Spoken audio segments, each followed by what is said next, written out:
check out the Say I Quit podcast on YouTube. Oh, it's true. It's damn true.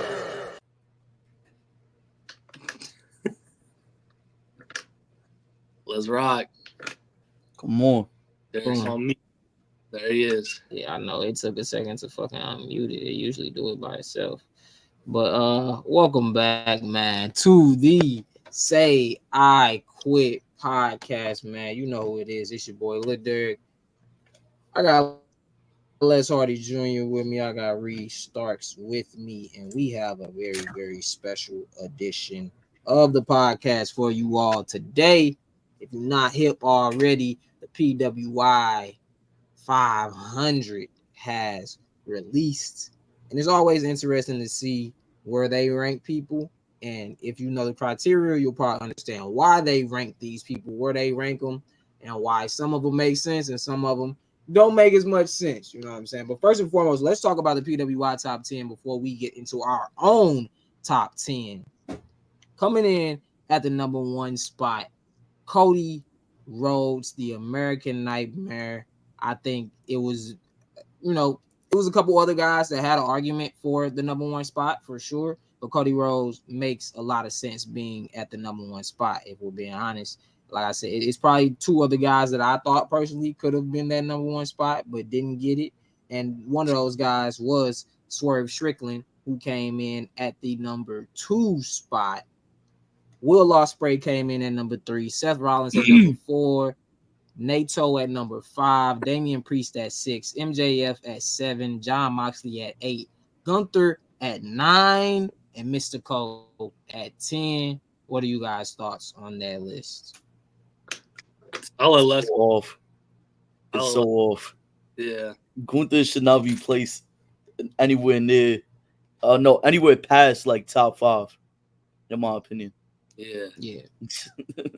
I can agree with that. I would add him in the top 3, but I understand for sure top 5. I think, it's tough with the year that Ospreay had being in New Japan for the first half of that year and then coming to AEW for the second half of that year and being one of the biggest stars in both, which is why I understand why they got him at 3 and the matches that he's had.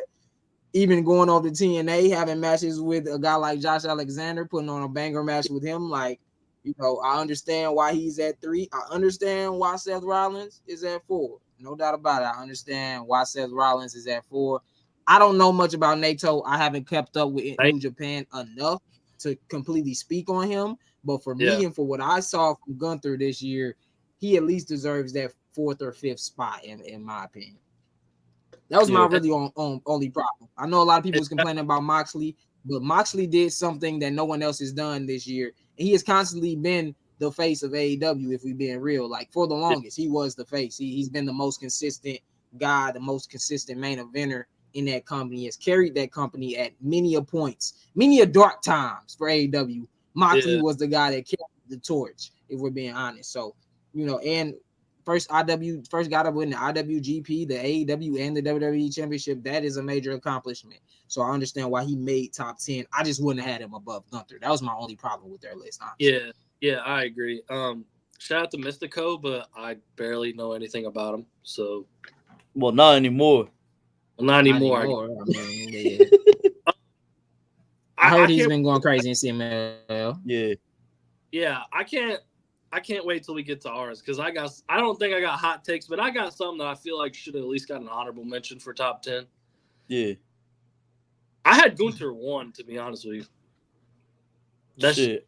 For sure. Like I said, he got an argument. Yeah, like top 3 is like the 3 best I think of all, like the whole year. Cody obviously deserves number 1. Moments, matches, storyline, pay-per-views. Being the face of the biggest wrestling company in the world helps as well. You know what I'm saying? He checks off every criteria. Yeah. Just like, to me, Swerve does as well. And Gunther has an argument to check off every criteria. Besides being the face of his company, that's the one thing that Gunther doesn't have that Swerve and Cody has over him. Yeah, for sure. Yeah. By far. Yeah. But I'd love to hear y'all list, bro. I kind of want to get into it. I ain't gonna lie.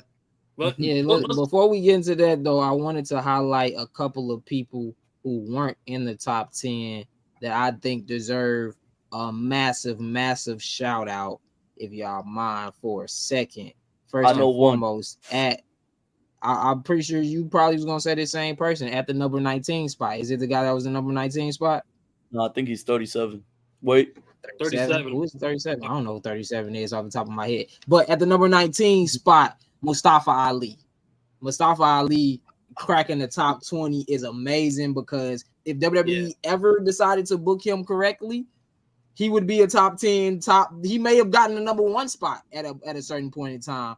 Making the cover of PWI, he went on a 50-0 win streak for a majority of the year since being released from WWE. Just had his first loss against Speedball Mike Bailey. You know what I'm saying? Like less videos, winning titles in New Japan, winning titles in TNA. Like he was on an amazing run on the indie scenes, one of the best indie runs of the year, if not the best. You know what I'm saying? So Mustafa Ali was a guy that I really want to shout out, who he didn't make my top 10, so that's why I want to shout him out right now. Another guy that I will shout out is in my top 10, so I'm not going to shout him out right now because he had an unprecedented run and won a championship in, you can say, 3 major companies if you're talking about the world. If you're talking about the world, he had a championship in 3 major companies. I'll talk about that guy later. Another guy I wanted to give a shout out to is a guy that y'all, interesting pick by them, and a shout out to him too as well. 126, AJ Francis, top dollar. Shout out to Top Dollar, man. Because one thing I can say is that he loves wrestling, man. He loves what he does. I feel like he has been working hard. I'm not a big fan of his style, but I can commend him for going hard. He found his lane in TNA. He's been successful in TNA. He's been very successful, and that's why they got him at 126. So shout out to Flop Dollar, Top Dollar, whatever you want to call him, man. I commented on his post one day and told him, let me be his ghostwriter. You know, that offer is still up. If you need one day, you know what I'm saying? If you want somebody to make some hits for you, bro, I got you. Hey, where's Joe Hendry at then on that list? Oh, that's a Joe good Hendry question. was like, he was in like the 30s, if I'm not mistaken. He better be in the top 50. 51. Joe Hendry above 51. Okay, he just missed 51. The top 50. Yep. 51. Above Braun Breaker. He had right above Braun Breaker. If he had won a world title, he would have made it. Right. Yeah. By far. If he would have won that Slammiversary, which I think he should have won that Slammiversary, but hey, he didn't. He would have got that spot if he won that Slammiversary. He would be top 30 for sure. Yeah, he would definitely be top 30, top 25 if he had a world title, because he had one of the biggest years for any wrestler, just off of like the back of social media, I would say. No doubt. He has been one of the most popular wrestlers for sure. He has gotten over in an unprecedented amount in a short time. Like, a lot of people knew who Joe Hendry was, but now the world really knows who Joe Hendry is. Shout out to my boy Carmelo Hayes, man. We looking forward to one day getting you on the list. The top 50 finish for Melo, 48. And honestly, the year that he's starting off with this Andrade feud, and more than likely he will be the United States champion sometime within 2025. Melo may make a run for that top 25 next year, for real. So shout out to my boy Carmelo Hayes, AJ Styles at 56. Randy Orton at 55. I think both of those men could have been higher had they been more consistent throughout the year wrestling. Like, Randy Orton didn't come until really January of 2024, so he missed a good portion of what this year counts as, which is basically like August through July, pretty much is what they do, I believe. August through like July 31st, August 1st. So Randy Orton missed a little bit of that time. AJ has been in and out, but he deserves that. To be where he's at, he deserves it. Could argue higher when you consider what he did by going to Noah and that match, and the matches with Cody Rhodes, and even the matches with LA Knight. You know what I'm saying? That was one of the best feuds of the early parts of 2024, if we're being honest. So shout out to those guys. Anybody else I really want to shout out? Alex Shelley was at 23, man. I Yup, haven't been I hearing much think about that. what he's been doing. I know he's been going crazy on the indies, but shout out to a guy that really hasn't been on any of the major promotions and getting a top spot. You know what I'm saying? Within that list. Another one's Eddie Kingston. Eddie Kingston did have a great year. If we going back to the What? beginning of one- this time last year, you know, shout out Eddie Kingston too. The one I want to know is it's a tag team. They're the best tag team in the world right now. Where did Axiom and Frazier go at? Shit, that's a good Probably question. hundreds. That's Probably insane to me. hundreds. That's insane to me. Let's see. I mean, because it's more about what you did as a singles wrestler. I'm pretty sure. It is. Literally, It the PW 500 is based off of singles matches too. So it's like they are probably in the higher hundreds if we being honest, based Hey, off of NXT what they did as singles Oh. wrestlers this year. NXT, if you want to use this storyline, Yo. I'm going to say who's better. Yo, they didn't make it. Damn. Word up, bro. They not even. They on didn't do this nothing shit. singles wise. Yeah. I'm pretty Tag sure they're team. gonna have a just like they're gonna have Wait. the women's one. They're gonna have a tag team one, and they'll be at But- the top of that. They should be They- top three. If really, they should be one in the should last be one. calendar year. They should be one, but They they got easily they are got top Ray three, Phoenix. easily. They got Ray Phoenix at 135. Ray Phoenix was the international champion during this time frame. Where's Ray Orange Cat? Phoenix actually had Where's a lot more where's- singles matches than tag team matches. Where's who? Where's Hangman? He was pretty high. He is? He was at least like Yes. 20 something. He was No, in the he top missed- 10 AEW wrestlers. I mean, yeah, that makes sense. He is, though. So Shout out to my boy Chad 42. Gable at 89. He right above Chris Jericho. Ooh wee! Chad Gable above Chris Jericho. We won, guys. We won. We won.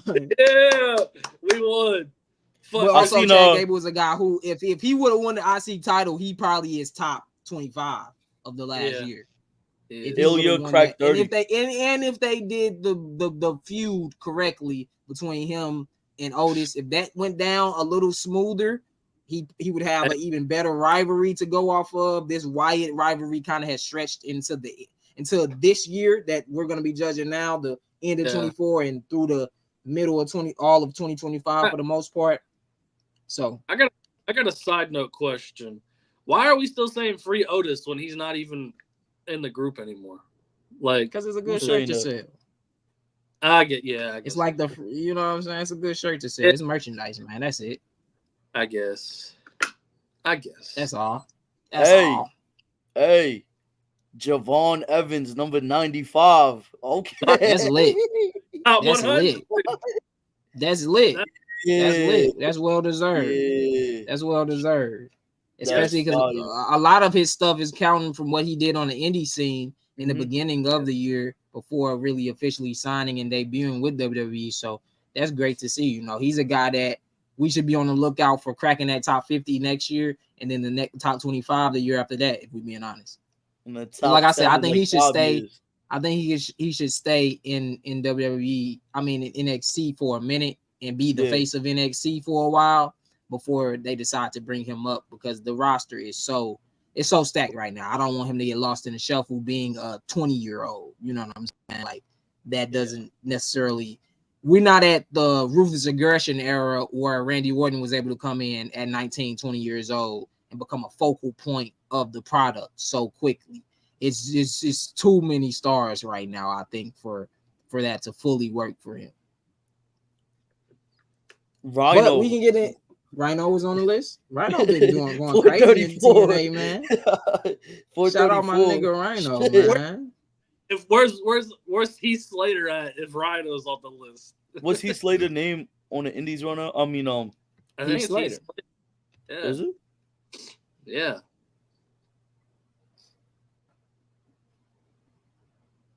He's not on this.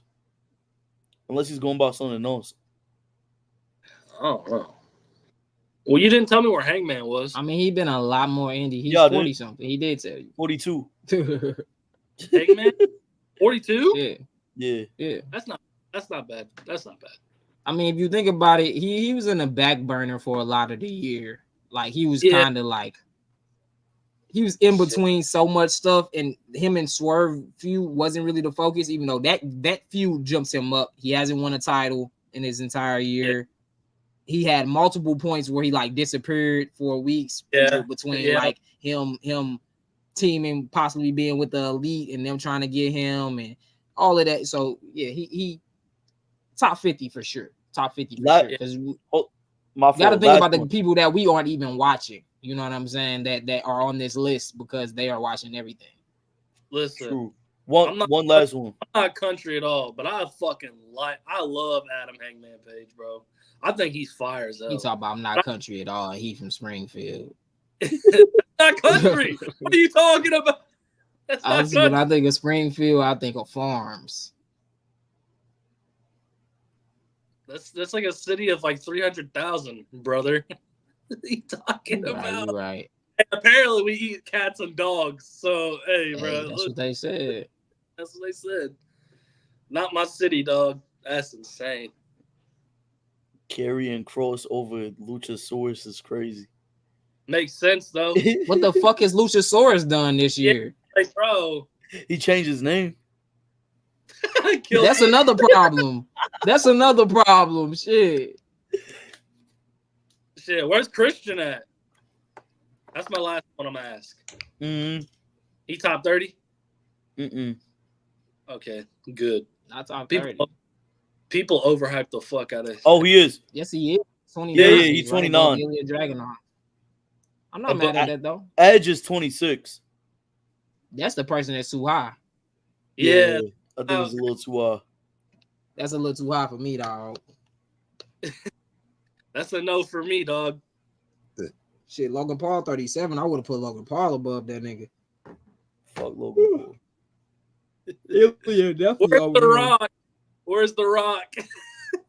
I don't think they put him. He only had he had one singles match. He doesn't qualify. Yeah. I told y'all you need 10 single matches to qualify for their list. He had a singles match? No, he didn't. He didn't have no singles match. I'm tripping. Yeah, I say he really ain't qualified. I'm tripping. Like even Roman Reigns didn't qualify. How many singles matches did Roman Reigns have in the last calendar year, bro? Like 5 probably since last August.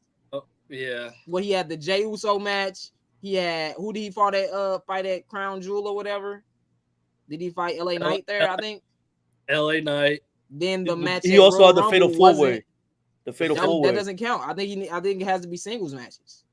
Maybe not 1-on-1. So let's say they counted the Fatal 4-Way. Let's say they count the Fatal 4-Way, and then they count the match against Cody. That's 4.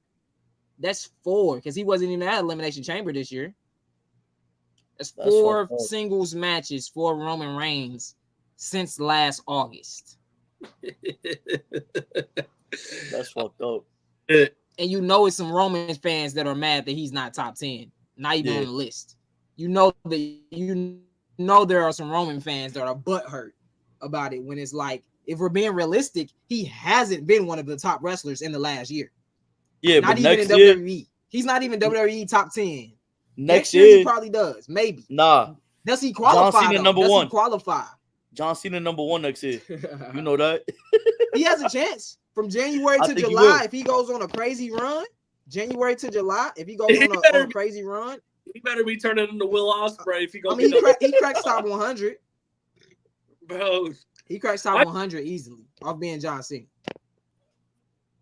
Yeah, let's get into our list, bro. Yeah. Let's dive into our list, man. Let's dive into our list. Who want to go first? I'll go first. Fuck it. I got both men's and women's. Do the men's first. Okay, So number 1. Talk about our men. My bad. Hit my mic. Oh, fuck. All right, number 1, I got Gunther. I think matches, heel work, and just what he did for the IC title, just in like half the year that he had with the title, was impeccable. Giving Sami Zayn his moment again. We can talk about that some other time. I just think he upgraded very well. He's like the next person. I don't want to say this. I'm going to try to be quick with it. I don't want to say this. If you think of like The Undertaker and where he started and like how he kept elevating himself, I don't know, maybe Undertaker's not a good comparison, but Gunther, ever since he started wrestling, he's always been the guy. Like, he's that guy. Like, everyone knows him. And he's continued to be that. But I feel like with the WWE product, he's gotten into the realm of, oh shit, he gets it. Like he knows what he's doing. He's always been that guy, but now he's like, he's that guy. Like, he's arguably the best heel in the world. I said arguably, but yeah, that's why I have him at number one. From the year span that he had, how he upgraded from IC to world title, and he's gotten even better is amazing. Number two, I have Cody. Just Cody alone makes top 5 just off of like moments, I think. I'm not taking anything away from his matches or anything. Him winning the finish the story was a 2-year thing that we were all wanting. We got it. It was perfect. We can all agree, like, that Mania 40 match against Roman, arguably the greatest main event in WrestleMania history.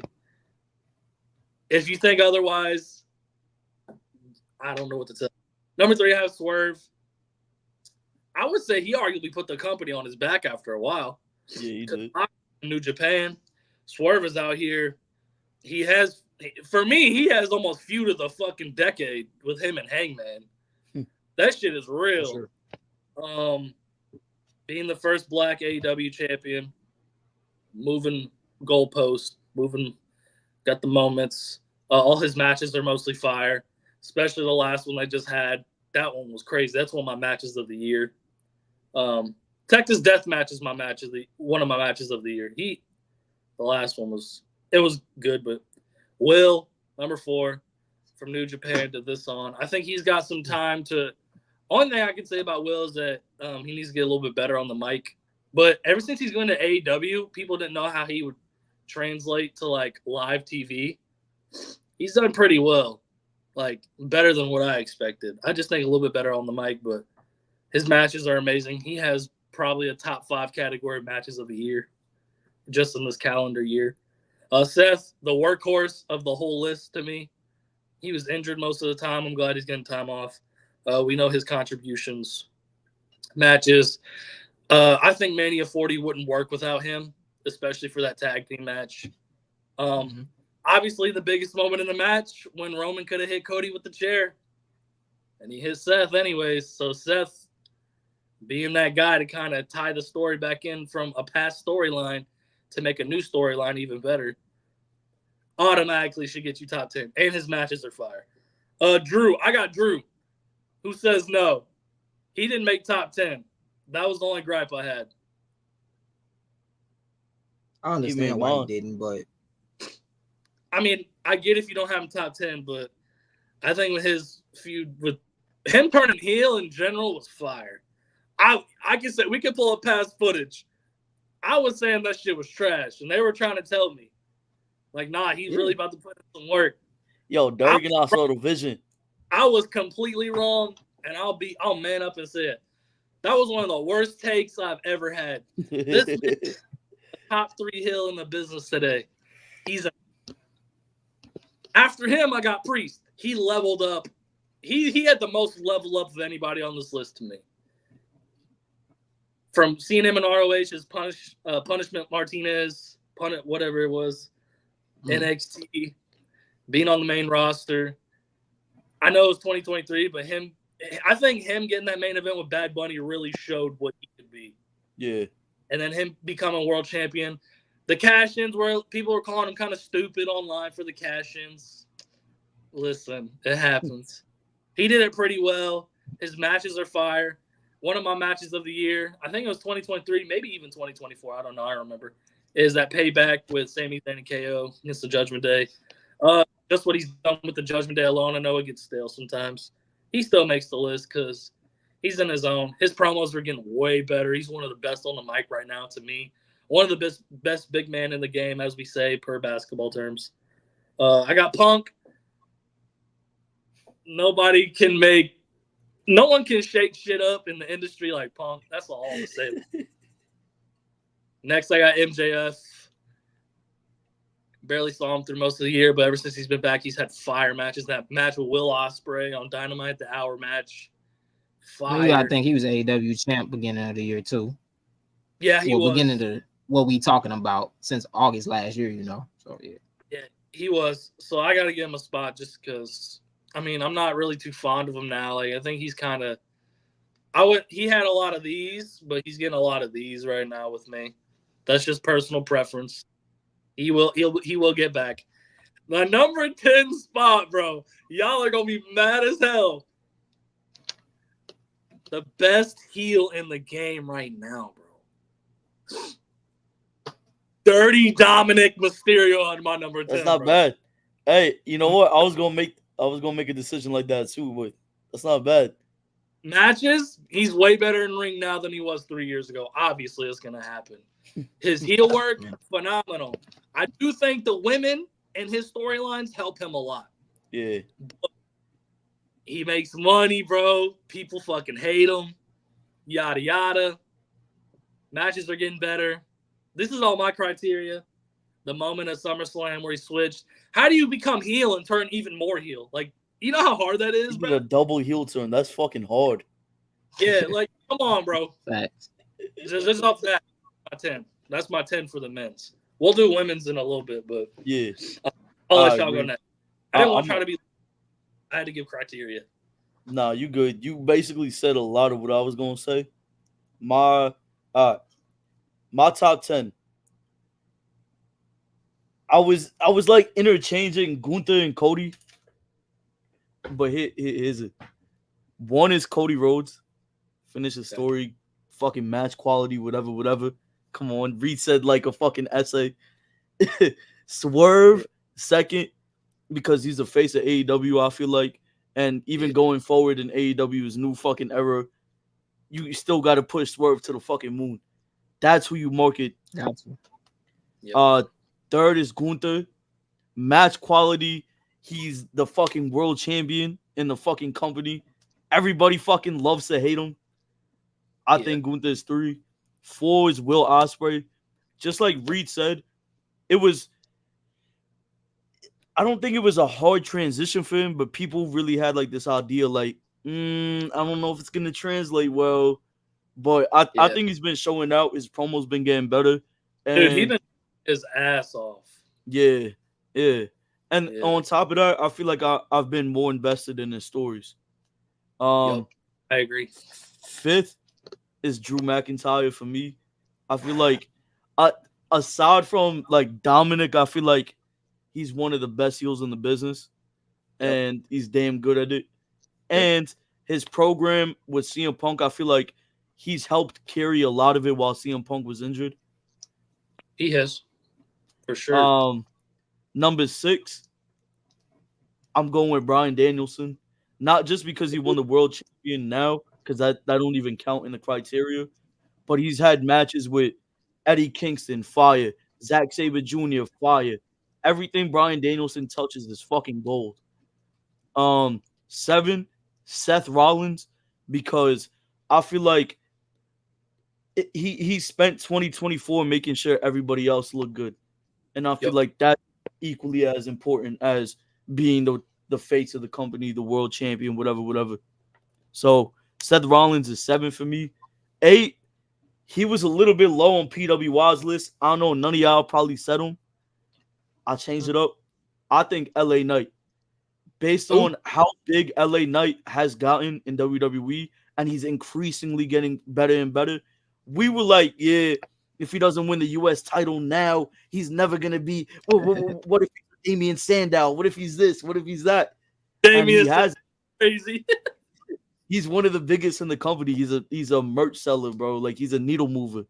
9, one of my favorite wrestlers right now, too. But aside from that, I feel like his character development over the past year or two with Judgment Day, Damian Priest, I feel like is a good number 9. And he was also world champion. It don't get no better than that. Phenomenal cash in too, to me. Oh yeah, by far. And then 10 to round it off. It's between 2 people for me, right? It's either Mustafa Ali or Moose. I feel like I have to include Moose because he was a world champion of his company, and he's also helped carry the company on his back through hard times and this year. But Ali had one of the best like post WWE fucking runs. Like Derek said, he went fucking 50 wins, X Division champion. You don't get no better than that. So it's between that, but I might have to go Moose. That's a solid ass pick. Moose really had an outstanding year this year. Probably his best. I like that list a lot actually. Thank you. I agree. Moose is definitely a guy that he got an argument for being on anybody's top 10 for real. He did have a magnificent year. Same with Mustafa Ali. That's why I wanted to shout him out because he didn't make mine because it is someone that I think had probably really the best, in my opinion, run of anybody to leave WWE. The ground running is somebody else. But they pretty much lower on my list. Give me 1 second to post this link for us, man. Of course, at the number 1 spot for me is Cody Rhodes, man. It's Cody Rhodes. Cody Rhodes, first person since Stone Cold Steve Austin to win back-to-back Royal Rumbles. Cody Rhodes has, in my opinion, now 3, maybe 4 match of the year candidates in this year. And if we go back before, he may have another one if we go back before Royal Rumble. But just from WrestleMania, both nights on, he has 4 match of the year candidates, in my opinion.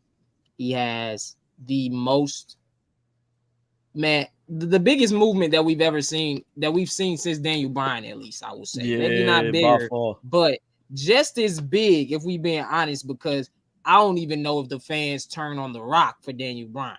You know what I'm saying? That's just a testament to how big Cody Rhodes is in the scope of professional wrestling. He has been the face of WWE. He has been the face of professional wrestling, if we're being honest. Over the last calendar year, he has been the quarterback 1, the position that he desired. He worked so hard. He's been the 2nd string. He's been the 3rd string. He even been the 4th, 5th string. He been on the practice squad and everything. But he finally got to that position. And to me, he has extremely excelled. The only downer for him right now is just being looped in with Solo Sikoa. Ultimately, like if it wasn't Solo and it was somebody else running the bloodline right now, he probably goes into having, you know, another amazing feud besides all of these filler feuds that he's been having leading to what is going on now.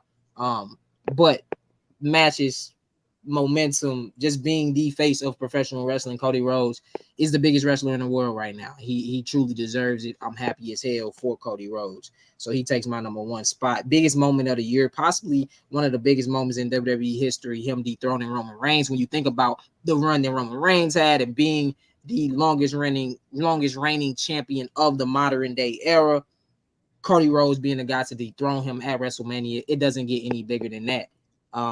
Then number 2 for me, of course, is Swerve Strickland.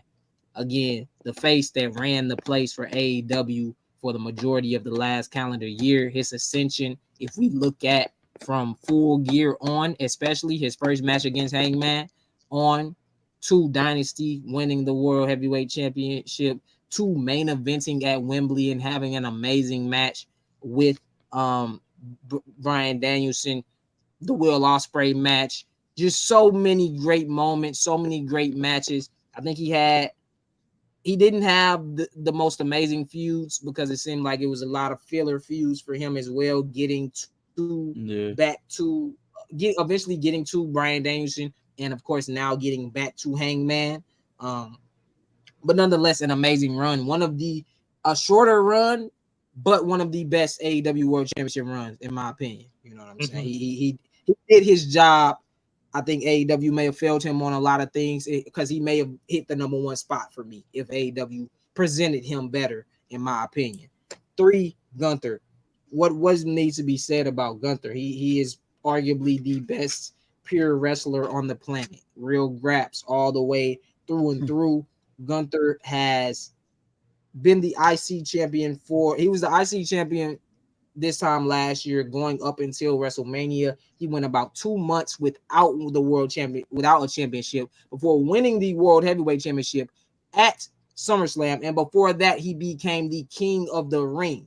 Think about that. IC champion, King of the Ring, World Heavyweight Champion within a year. Multiple matches that you could say are possible match of the year candidates. Multiple, in my opinion, like I stated on a video before, to me, a 5-star match is a perfect match. And Gunther has a lot of perfect matches. They may not be in the top 10 matches of all time. They may not be a 6-star, 7-star match, but 5-star when it comes to putting on a perfect match, it ain't too many people that does it better than the ring general Gunther. For Will Ospreay, I think Will Ospreay has solidified himself as one of the best wrestlers on the planet. It's been an argument for years. You know what I'm saying? People remember the debate between him and Seth Rollins and all of that stuff. But I think Will Ospreay, for sure, what he has done in the last year between New Japan, between TNA, between Rev Pro, between AEW now, he has solidified himself as one of the best in-ring wrestlers on the planet. I don't think besides the MJF feud, I guess he hasn't had many other defining feuds, but this was his defining feud where he showed that he can even go toe-to-toe with one of the best guys on the mic. MJF, I ain't the biggest fan of him right now, but he's one of the best on the mic in the world right now. Will Ospreay showed that he can do it all. He's also being positioned to be the 1A, 1B with Swerve Strickland for this new era of AEW. Boom. Going to the 5th spot for me is Seth freaking Rollins, man. Carried Monday Night Raw for a nice little minute. He was the workhorse champion. Like you said, Reed, WrestleMania doesn't work the way it works without him. Everything happened for a reason. I don't wish injury on anybody, but the CM Punk injury happened to give us arguably one of the biggest and best moments in professional wrestling history. And it all worked out so perfectly with him being the shield for Cody Rhodes, and give him extra points for being injured for majority of 2024 being injured, coming back early from injury to put Damian Priest over. Seth Rollins has been extremely selfless, and he deserves all the credit in the world for that. And he also made that world championship mean something before he lost it to Drew McIntyre, and Drew McIntyre thus gives it to Damian Priest, who really needed a belt that meant something. He couldn't have been the first guy to hold that belt in the first, or the second guy and the first guy not do what Seth Rollins did to make that belt have some type of prestige. And now that belt goes on to Gunther, who is going to raise the prestige even more. 6, Bryan Danielson. As you said, the world title win in Wembley doesn't really count, but let's just say that we're talking about that just a little bit, just highlight that at the end of it. But the year that he's at, it's hard for me not to put Daniel Bryan in a top 10 list when you think about the best wrestlers in the world, because I think that he has an argument for being the GOAT, especially in ring. He has an argument better than most of being the best in-ring performer of all time. And he's shown it throughout the year, like you said, putting over guys like Eddie Kingston, having just a lot of times Bryan Danielson floats around and does different things, and he's helping out against the elite. He's doing this, he's doing that. He's putting over Eddie Kingston. He gets into the Owen Hart Cup and wins that. Just one of the best in-ring performers. And anything he touches, like you said, Les, it turns to gold. He has had a magnificent year. And another guy who has had a magnificent year at number 7 is Drew McIntyre. I think everything that he does right now turns to gold. He has found himself.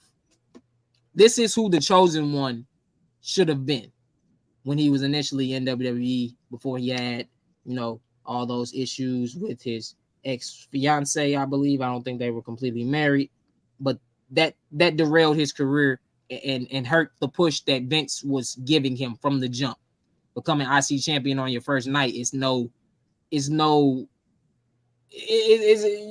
we know that the IC title is the second most prestigious title in WWE, for real. Unless it's Santino Marella. Next to being the WWE champion. That's when Vince was trying to kill the damn title. But I love Santino. Shout out to that son of my gun. But Drew McIntyre has done amazing work between everything with Seth Rollins and him. Everything he said has been true. You know what I'm saying? He's been dealing with so much. I think one of the most entertaining things is him getting screwed by CM Punk during all this time. You know what I'm saying? All of those moments are moments that we won't forget, man. Drew McIntyre probably should be the world champion right now. He maybe should have been the guy that lost to Gunther at SummerSlam. If it wasn't for freaking CM Punk, that is one of the best feuds that we've had in recent memory of WWE in particular, and in professional wrestling, honestly. that's going to be one of the feuds of the year. It may not be the feud of the year, but honestly, they've been more consistent than Swerve and Hangman. So honestly, right now in 2024, they have the lead and they have the chance to solidify it in Hell in a Cell coming up. But Drew McIntyre deserves all the flowers. A guy who I think a lot of people have been hating on because, you know, when you look at him being the worst member of the Shield, it ain't nothing fucking wrong with that. That's like being the worst member of the big three in rap. Whoever you think is the worst out of the three, they still three of the greatest rappers of all time. Jon Moxley gets shat on a little too much. I think in certain aspects, he may be overrated for some people. I don't think that he's just the most amazing technician, but he knows how to work, and he did have a point where, you know, winning the AEW International Championship and then being the IWGP champion. I think being the first guy to win that title, the AEW World Championship and the WWE Championship, that is no small feat. That is a monumental Hall of Fame worthy feat, and thus etching him in at number 8 for me. Number 9, a lot of people I don't think pay enough attention to TNA to understand in particular, and I know all of us haven't watched much New Japan Pro Wrestling this year. If I'm speaking for all of us, I just know we haven't, because we ain't saying much about Naito. We ain't really named no. I ain't heard no NJPW guys from y'all besides Will Ospreay, really. But he's not an NJPW guy.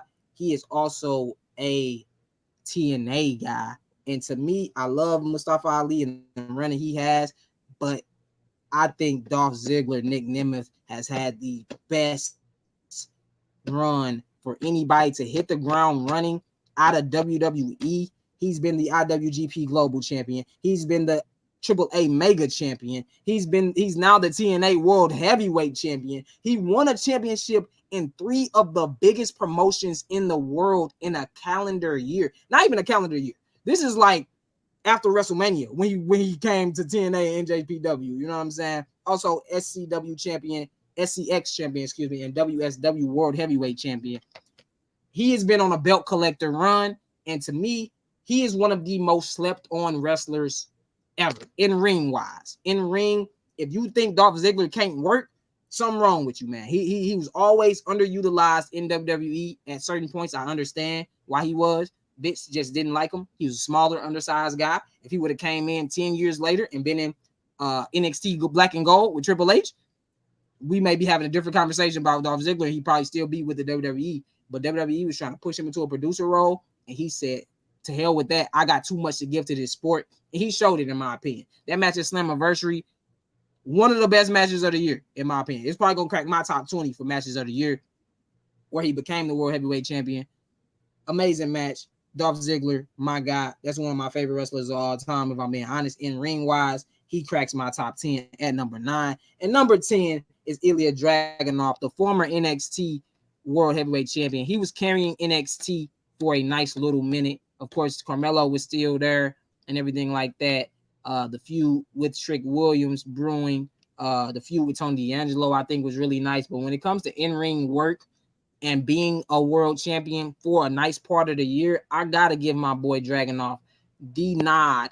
Plus, when he got to Raw, he hit the ground running. Maybe not with a lot of wins, but a lot of TV time, a lot of great matches that people can't question. And people are like, bro, this guy is different. The people that didn't know who he was, he's made a name for himself on the main roster already. It's a lot of guys that I kind of want to tie at that 10th spot and that I could have brought in there. But for me, I had to throw Dragunov in that top 10 for his in-ring work and his success as being the face of NXT for a nice little while in this last calendar year. From what he won that title in September of last year from Carmelo at No Mercy. I believe that was No Mercy when he beat him. September of last year. And then to WrestleMania, well, after WrestleMania, actually, when he knew he was getting called up, having to put over Trick Williams. That is another feat on his resume, because boy, did he put over Trick Williams and make Trick Williams look like a fucking star that he's being groomed to be. So all credits go to Dragunov. He's also done an amazing job of making Brian Breaker look like a fucking monster, like one of the best sellers. I thought Dolph Ziggler was the best seller of all time, This nigga Dragunov making an argument for being the best seller of all time because I never know if he's hurt for real or not. But that is my top 10. That was solid.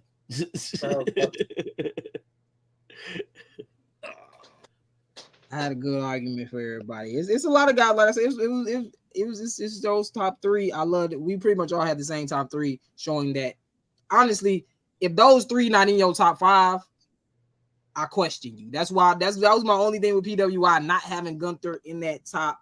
I understand if August 1st was the cutoff, so he doesn't become world champion. I think August 1st is their, or July 31st maybe is their cutoff. So he doesn't become world champion in that calendar year that they had. But for me, it's still hard to not put him in that top 3. I understand why they put Will Ospreay down. I do understand that. But like, even if you consider from last August, he was still Intercontinental Champion. Yep. Having bangers with Gable, Sami Zayn. Yep. Come on. Man. We didn't even talk about those matches. Like, that's all. Like, Gunther has had multiple perfect matches. 5-star caliber matches. Even if you don't think it's a 5-star, like I said, for me personally, a 5-star is a perfect match, and Gunther has had tons of them over the last year, to be honest. Y'all want me to go first with the women? I guess we can go backwards. Yeah. Yeah. I don't want to go just speed run it, but I don't want to be disrespectful because they deserve their shine too. I'll make mine a little quicker for them. For me, number 1, and this is so hard for me, I'm not gonna lie. I honestly, my top 6 could be number 1. I think all of them have a slight argument for number 1, and my 6 probably should go a little higher, but I got a little bias. I'm gonna actually switch them. That's what I'm gonna do. I'm gonna put her there because she deserves to be there. I'm gonna put her at 4. But for me, number 1, and again, for me, the 1, 2, 3, 4, 5 are all tied for number 1. That I'm gonna just say that off bat. They all tied for number 1 with me. But the first person I want to highlight is Roxanne Perez because I think she is having the best run that any women's champion in NXT has ever had, especially when it comes to what she's doing in ring. She's given multiple wrestlers their best match of their career. Had a banger with Jordan Grace, banger with Jada Parker, banger with Thea Hale, banger with Lola Vice. She's been trusted to carry the NXT women's division at a time and be a veteran when, in all honesty, most of these women are older than her. She's only 22 years old, I believe, still. And she has fit into this role. I know a lot of people don't enjoy her heel work right now, but I think NXT is the perfect chance for her to develop that heel work. I do think she's gotten better at that. It's still going to be a lot for her. She's 22. She's young. It's a lot of things that a guy like Javon Evans, Jay Malachi has to work on that he's getting better at through time. And I think watching her progression has been monumental, but she is in a tie for first place with Toni Storm, who has had her best career work. The feud with Mariah May was amazing. I'm sure she'll get a rematch down the line whenever she comes back. The feud with Deonna Purrazzo, I really enjoyed. I think that was great. Her match with Thunder Rosa was really good. I know a lot of people may not watch the AEW product weekly, but for me, week in, week out, in the last calendar year, she has been one of the most entertaining women in professional wrestling, in ring and outside of the ring. She was the face of the AEW women's division until who I got at the number 3 came and took over, and that is Mercedes Moné. Mercedes 2 belts, the TBS and the New Japan Strong Women's Champion. I think the fact that she came in and immediately became the face of AEW women's division, immediately came in and changed the culture of how the women were treated. The women had one match on All In last year. If we count the pre-show, they had 3 on All In this year, and 3 times as much time that they got for those 3 matches. She has definitely put all of the women in a prominent position to be on television more, and that's one of the things that I think we all critique them on. So Mercedes Moné, 2 titles in such a short span. But like I said, I really have her tied with her best friend, Bayley. Bayley winning the Royal Rumble, having to me still the best women's match in WWE this year with Io Sky, who is further down my list. I actually swapped her. I had Io Sky at 4, but honestly, Bayley has had the better year. If we add in that winning the Royal Rumble, this was the run that I wanted Bayley to have. Unfortunately, after Io, she didn't have. I guess the Nia Jax feud was decent. She didn't really have an amazing feud or anything like that. And at certain points, she wasn't positioned how she's supposed to be positioned, because I think if WWE treated her how they should have when she got that title, she may have been number 1 overall for me, and it may not have even been a tie, because Bayley has been on a monumental run. She's had great matches with everybody that she's had a match with, really. Tiffany Stratton, Nia Jax, she gave Nia Jax probably Nia Jax's best match of her career, maybe. Arguably, like in my opinion, maybe, especially singles match. I know the Rhea match is up there too, because Rhea did a good job with Nia Jax as well. I won't knock her on that. We'll talk about that a little bit more. But for me, Bayley gets that number 4 spot. And Athena at number 5, argument for number 1 as well, in my opinion. She has been the face of ROH, men or women. She has been the face of ROH. First women's main event, a ROH pay-per-view. The longest reigning women's champion in ROH history. About to crack Samoa Joe's record of being the longest reigning ROH champion, period, men or women. She's on an unprecedented run. And Athena is one of the best wrestlers in the world. I can't wait to see her more on AEW TV, because I don't watch much ROH. I catch some of their pay-per-views and their matches here and there, but I don't get to watch much ROH because they don't have a TV deal. So I'm hoping that she gets on TV more in the next year, and she may be number 1, because I think her versus Mercedes, her versus Toni Storm, it's a lot of matches they're missing out on, but she is elevating ROH's women's division before they come over to AEW, because ROH is kind of a feeding ground right now. That is what it is, though.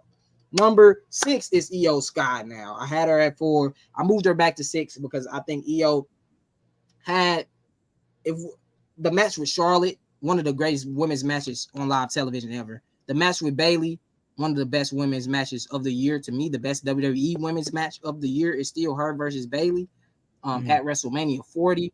They fucking put on a banger. I love Io Sky. She's one of my favorite wrestlers. But I think also what people underestimate with Io, even on a Raw, it doesn't matter if it's a Raw, it's a SmackDown, it's a fucking speed match. Io Sky is going to give you a banger. She's going to give you 100%. She just don't miss, in my opinion. Like, she is one of the most consistent wrestlers in the world, men or women.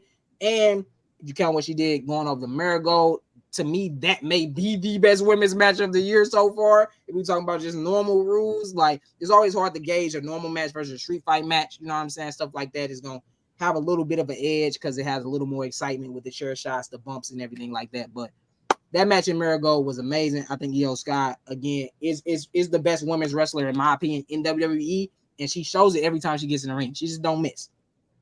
Number 7 for me, and really 7 and 8 kind of are at a tie as well. I'd say it's a toss-up between these two. But 7, I got to give Bianca Belair all the credit in the world, because I think Bianca Belair has developed into a ring general over this last year. She's more of a veteran now. She's more of a veteran, and she shows it every time she gets into the ring. I think character-wise, she's still her. She's still her. I think Jade Cargill has helped her find the character even more. I feel like their personalities bounce off each other very well. And if we're being honest, she carries all of those matches. She does the brunt work. She is I forget the exact terminology of it, but she's the one that kind of takes the beating for the most part for Jade to get the hot tag. And then if you know wrestling psychology, it's always one of the babyface tag team person is supposed to be the one that does most of the wrestling and gets a lot of the beating, you know what I'm saying? And unfortunately, she really has to do more of the wrestling because we're protecting Jade and allowing Jade to develop. So Bianca Belair deserves all the credit in the world for that 2-time. I guess we don't count the second time, but completing her Triple Crown championship this year by winning the tag team titles. I think that is something to marvel at because there are not many Triple Crown women's champions. She's on a list with Bayley, Becky, Sasha Banks, Charlotte, Asuka. Those women are the only, off the top of my head. I think Alexa Bliss as well is on that list. Maybe 1 or 2 other that have won the WWE, well, now the women's and world heavyweight, but the Raw and SmackDown women's championship and the Tag Team Women's Championship. She's on a short list, solidifying herself as one of the greats. Rhea Ripley as well is not on that short list yet, but Rhea Ripley has had, well, I guess she technically is because she won the SmackDown too. She won the SmackDown that became the World Heavyweight. She beat Charlotte for the SmackDown Championship. So Rhea Ripley has made it on that list as well. But I think what edges all of these women over Rhea for me is I think her run was lackluster. Honestly, she had a good world title reign, not the worst, but for a lot of the time she was more focused on Dom and helping him than defending the title. If she was a little more of a fighting champion, she'd be number one for me. If she was more of a fighting champion, she really didn't have any monumental defenses over that last calendar year until we got to. She wasn't even on SummerSlam last year. You know what I'm saying? Like shit like that. And it's no blame to her, but I think that the year that she has just isn't better than the year that those women above her has had. Besides Bianca Belair, I think it's an argument there for sure. Now, the tail end of this calendar year, she's in one of the best feuds in wrestling right now with Liv Morgan. I think they've done a great job. I know a lot of people don't like some of the shit they're doing. I think they could have handled it a lot better, but again, that's not on them. I think that's some of the writing for sure. So Rhea Ripley has to be top 10. I think Becky Lynch got shat on a lot this year, unfortunately, but she's at number 9 for me. If we start that calendar year off, she was the NXT Women's Champion. She was putting over women. She was getting women TV time like Xia Li that wasn't getting TV time. And then she put over Lyra Valkyrie. Great moment right there. She did a great job. She also came back when she wasn't supposed to come back and kind of saved the company once Rhea Ripley got injured. And thus, of course, you don't want Liv Morgan to become champion without beating somebody significant. Thus, Becky came back unselfishly.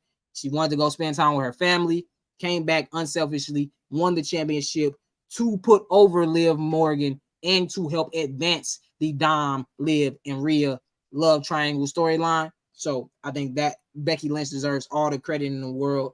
I'm not the biggest Becky Lynch fan. If I'm being honest, she's my least favorite of the 4 horsewomen, but I do think she had a monumental year. And at 10, I got to give credit to Liv Morgan. I think she's had a fantastic year, especially coming off of the victory against Becky Lynch. She did a lot of the story developing for her and Rhea for a while before this match, before their feud actually got to getting a little more intense with Rhea returning. I think this is her best character work. I think this is where she works best at. If I'm being honest, being a face is cool for Liv, but I think she's a great heel. If I'm being honest, I think she's a great heel, and she's doing her best character work. I think she's improved tremendously in the ring. I think that deserves a lot of credit, and that's why I got her at number 10. We have a vastly different list. Of course. I have Rhea at number 1.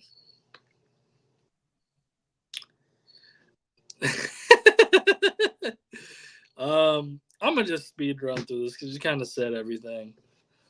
I got Rhea number 1. I just think she's the only thing that she really got going for. She's probably like the most popular at this point. I think she does have some pretty good matches.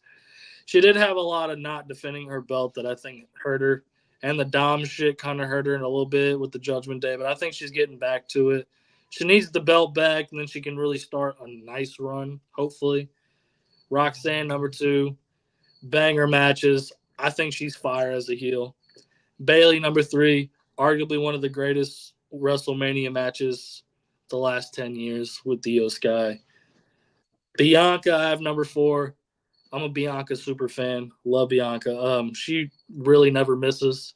Only thing I can complain about is I hope she turns heel sometime in the next 2 years to see if she's compatible of doing both, because she's a really good baby face, but I'd like to see her as heel. Toni Storm, number 5. Arguably could be number 1.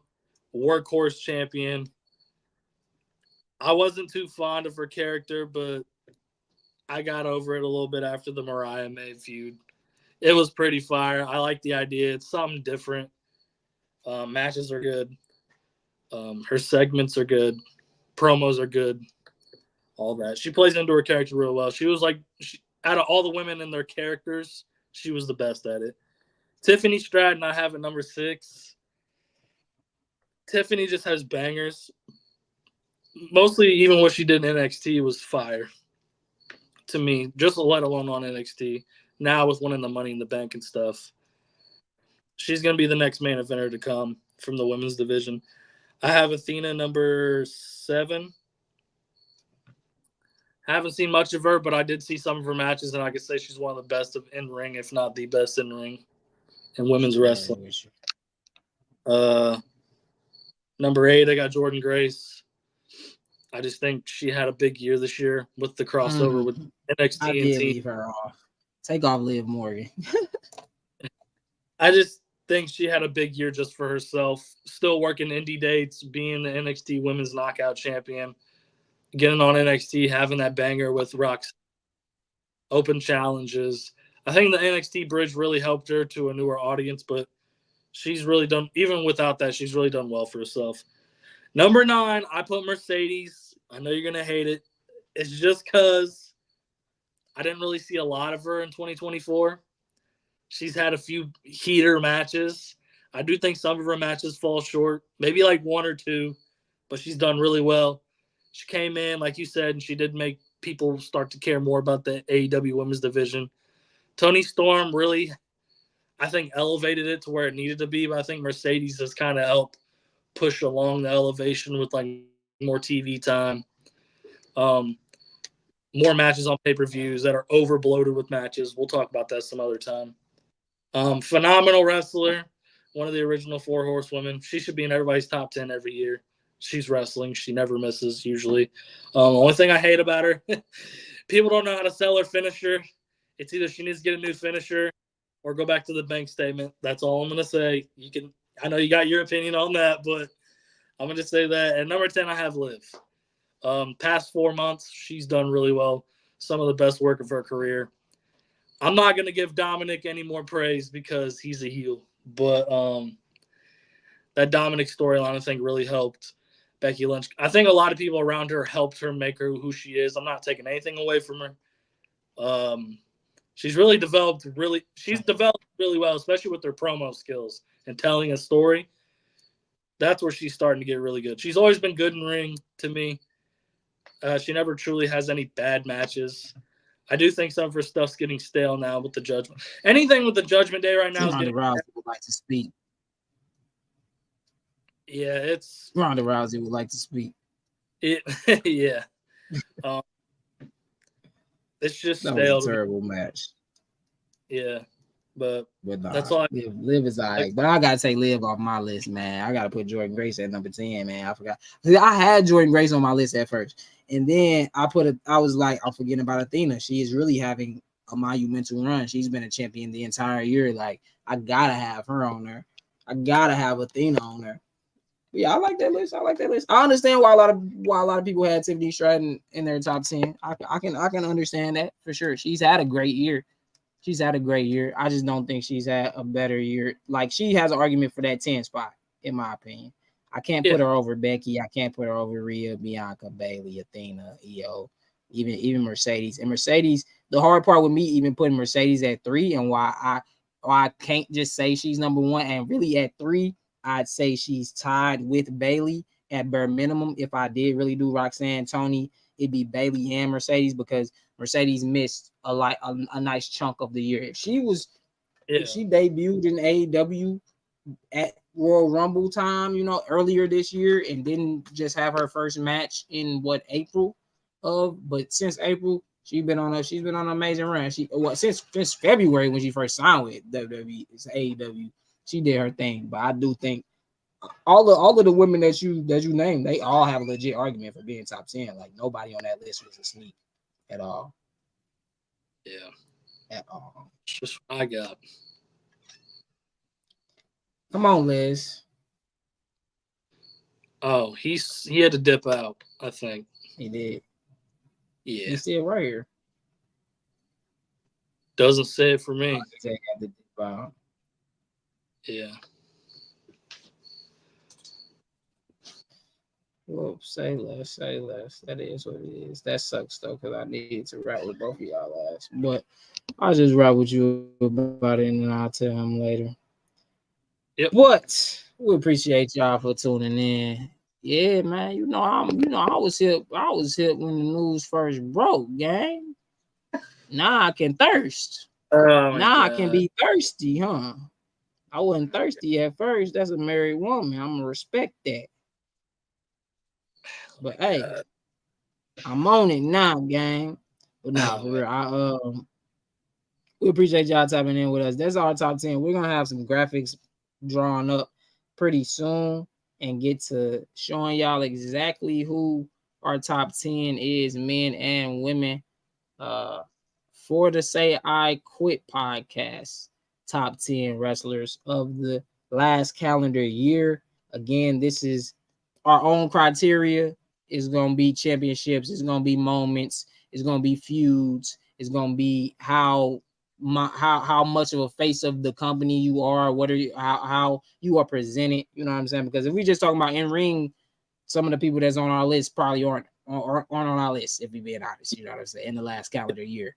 But consider that it's not just for what happened from January to now, it's from this time last year to this time this year. And when you put all that into perspective, I think we have solid lists, and I would argue better list than PWI. Yeah, probably. But again, they got their specific criteria, and there's certain people like you got to CM Punk on there who doesn't even qualify on their list. You know what I'm saying? So that is what it is. And we ain't judging off aura. Aura is not a criteria. That's not a criteria. That's not real. That's not a real fucking criteria, y'all. I want y'all to know that when you can't explain why somebody is good anymore, stop saying aura. Y'all can't even explain why people are good. Look at the aura. What the fuck does that even mean, bro? You don't even know what aura means. You just using a word, you know what I'm saying? But nonetheless, man, like we said, it's the Say I Quit podcast, man. We will see y'all soon. It's a lot of great wrestling coming up. Friday Night SmackDown season premiere on USA. Cody Rhodes versus Solo Sikoa in a cage match. I think they're going to do a good job. I think gimmick matches are better for Solo Sikoa than a normal singles match. You know what I'm saying? And Cody going to do something special in that match. He may fucking do a backflip off the cage again if we know Cody Rhodes. You know what I'm saying? He going to try to do something big for the fans. Yeah, that's one thing I can give Cody. He gives his all every time he gets in that ring. And we can probably expect the Roman Reigns, Jimmy Uso, or Paul Heyman appearance on Friday Night SmackDown. So we'll probably be talking about that with you guys this weekend, man. Make sure you like, comment, subscribe to the podcast, man. We got a lot more content coming for you all. Got some interviews coming up for you all as well. Follow us on all our social medias at Say I Quit Pod, Instagram, TikTok, Twitter, all of that good stuff, man. It's your boy Lil Durk. Les Hardy Jr. had to dip out a little early, so peace from him. My boy Reed Starks. We'll see y'all soon. It's too sick.